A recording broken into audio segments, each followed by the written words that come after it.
आप देख रहे हैं कर्तव्य एवं निष्ठा का बयान, साहित्य और संस्कृति का बयान, समता की आवाज बयान टीवी। जय भीम साथियों, मैं साक्षी गौतम। सम्राट अशोक के बाद भारत में बाबा साहेब डॉक्टर अंबेडकर के समय भारत में बौद्ध धर्म का पुनर्जागरण हुआ। देश के नगरों महानगरों में बौद्ध विहार बनने लगे। समता बंधुता का आलाप जपने वाले हिंदू साधु हिंदू धर्म का चोला उतार कर बौद्ध धर्म का चोला पहनने लगे। ये घूम घूम कर तथागत गौतम बुद्ध तथा बाबा साहेब डॉक्टर अंबेडकर के विचारों का प्रचार प्रसार करने लगे।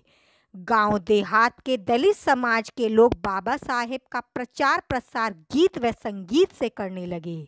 सामाजिक संगठनों की एक बाढ़ सी आने लगी, पर धार्मिक क्षेत्र में बाबा साहेब का बनाया संगठन भारतीय बौद्ध महासभा ही देश में एकमात्र संगठन था। इसकी स्थापना 4 मई 1955 को हुई थी। इसी संस्था की दिल्ली प्रदेश की इकाई ने 1971 में योजना बनाई। उस समय भारतीय बौद्ध महासभा दिल्ली प्रदेश के अध्यक्ष माननीय मोहन लाल गौतम तथा महासचिव सिद्ध गोपाल सागर हुआ करते थे। पत्रिका जनवरी 1976 में बिना रजिस्ट्रेशन के निकली। 1989 में पत्रिका को रजिस्ट्रेशन नंबर मिल गया। पत्रिका का नाम सिद्ध गोपाल सागर का दिया हुआ है। उस समय माननीय TR आनंद, नवल किशोर कैन, HC जोशी जैसे अनेक बौद्ध विद्वान भारतीय बौद्ध महासभा से जुड़े हुए थे। पंडित TR आनंद तो भारतीय बौद्ध महासभा के अध्यक्ष ही थे। संपादक की जगह संपादक मंडल होता था। जो लोग भारतीय बौद्ध महासभा के सदस्य थे वही लोग पत्रिका के सदस्य भी हुआ करते थे। स्वतंत्रता, समानता, बंधुता, अंधविश्वास, रूढ़िवाद के अलावा राष्ट्रीय एकता व अखंडता आदि पहलू पत्रिका के उद्देश्य हुआ करते थे। उस समय तथागत बुद्ध व बाबा साहेब के विचारों को आगे बढ़ाने वाली यह एकमात्र पत्रिका दलितों की थी। दलित ही धीरे धीरे बौद्ध दीक्षा लेकर बौद्ध होते जा रहे हैं। पत्रिका के पृष्ठ घटते बढ़ते रहे। पत्रिका का सुंदर क्लेवर शांति स्वरूप शांत करते रहे। बाद में यही शांत से बौद्ध हो गए। पत्रिका को जितना आकर्षक बनाने में शांति स्वरूप बौद्ध ने जितनी रुचि दिखाई उतनी शायद और किसी ने नहीं। वैसे भी शांति स्वरूप बौद्ध एक कुशल चित्रकार थे। चित्रकार की इच्छा हमेशा वस्तु को आकर्षक बनाने की होती है। धीरे धीरे बोलते हुए शांति स्वरूप बौद्ध एक कुशल वक्ता भी बन गए। इनके भाषण के बिना सभा में जोश ही नहीं आता था। HC जोशी भी जोशी शब्द को त्याग कर बौद्ध लिखने लगे। उस समय भारतीय बौद्ध महासभा में HC बौद्ध व शांति स्वरूप बौद्ध की छवि जोशीले भाषण देने के रूप में बनी। नवल किशोर केसरी व पंडित TR आनंद, यादराम अरुण, भगवान दास, स्वरूप सिंह बौद्ध हमेशा शांति स्वभाव के ही रहे। पत्रिका में विद्वानों के लेखों के अलावा कार्यक्रमों की रफ्तें प्रमुखता से छपती थीं। कहानी व कविताओं को भी पत्रिका में छापा जाता था। यमुना पार में नीलचंद धम्म दर्पण के अक्सर सदस्य बनाते रहे थे। भिक्खु लोग भी पत्रिका से जुड़े। सामाजिक व धार्मिक चेतना की प्रबल आवाज धम्म दर्पण बन गई। हैंड कंपोजिंग से शुरू होकर पत्रिका की कंपोजिंग कंप्यूटर से होने लगी। कुछ भिक्खु गणों ने भी बौद्ध धर्म व बाबा साहेब पर अपने अमूल्य विचारों से जनता को जागरूक कराया। पत्रिका की भाषा शांति प्रिय हुआ करती थी। किसी के लिए अप्रिय शब्दों का प्रयोग नहीं किया, पर हिंदू धर्म की बुराई करने में पत्रिका कभी भी पीछे नहीं रही। अंक 124 का मुझे अवलोकन करने का अवसर मिला। टाइटल के ऊपर हिंदी में बौद्ध आंदोलन की प्रतिनिधि पत्रिका लिखा है।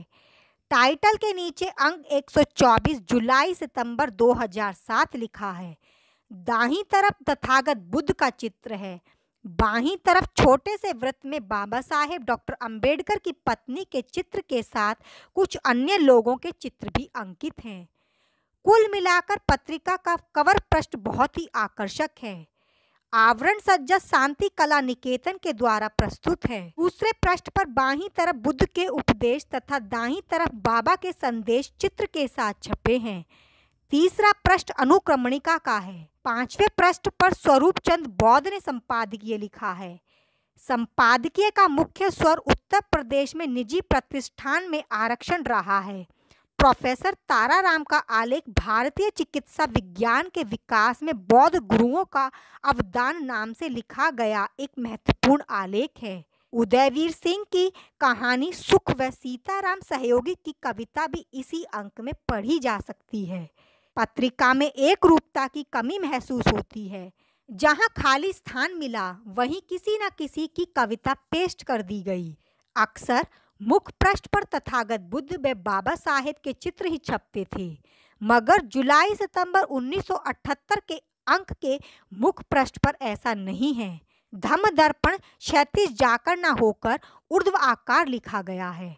22 मई 1976 का बना शांति स्वरूप शांत का धम्म क्रांति से संबंधित रेखा चित्र है। 2 युवा इस क्रांति में धाराशाही पड़े हैं। 2 युवाओं ने बैनर पकड़ रखा है।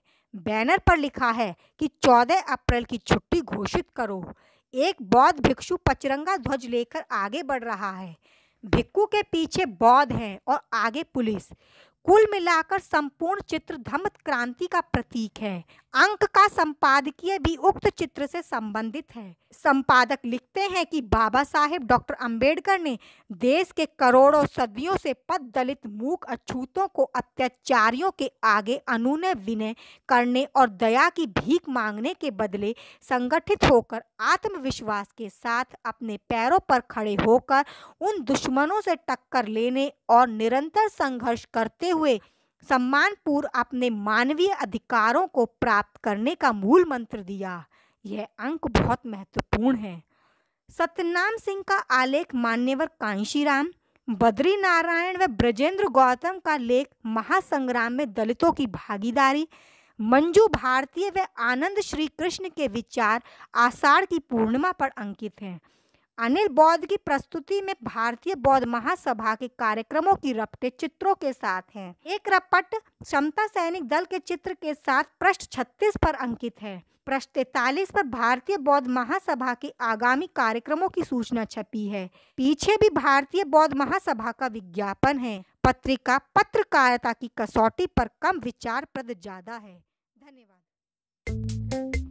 आपके अपने बयान टीवी चैनल को लाइक शेयर के साथ सब्सक्राइब करने के बाद घंटी का बटन दबाना न भूलें।